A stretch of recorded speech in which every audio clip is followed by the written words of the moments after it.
Okay, so Parshat Devarim, we're starting the last book. Sorry about that one. Put on a timer. Okay, so there's a pasuk where Moshe says, "Eicha esa levadi."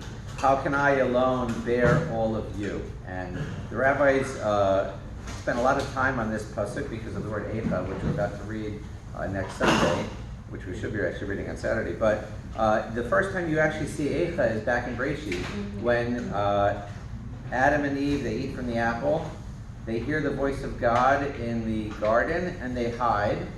And then God says to them, EICHAH, where are you? And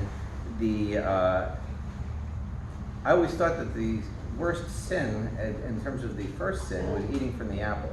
But I actually think it's the follow-up to this sin that is really what connects us to what's going on now, because they hid. I mean, they put the clothing on and they thought they were naked, but realized they were naked, but they hid.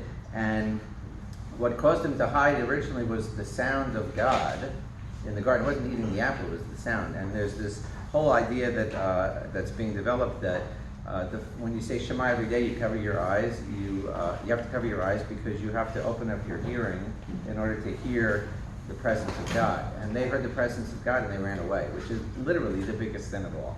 And so I think Eicha, what the rabbis say is, Eicha, another way of understanding is, how could I let this all happen? And you see the word Eicha happen by Yoshiyahu, by Yirmiyahu. They again use the same terminology because they see the Jews falling apart and they see the destruction happening. So I think the antidote for the Eicha is what Moshe says right after. He says about appointing the judges. He says,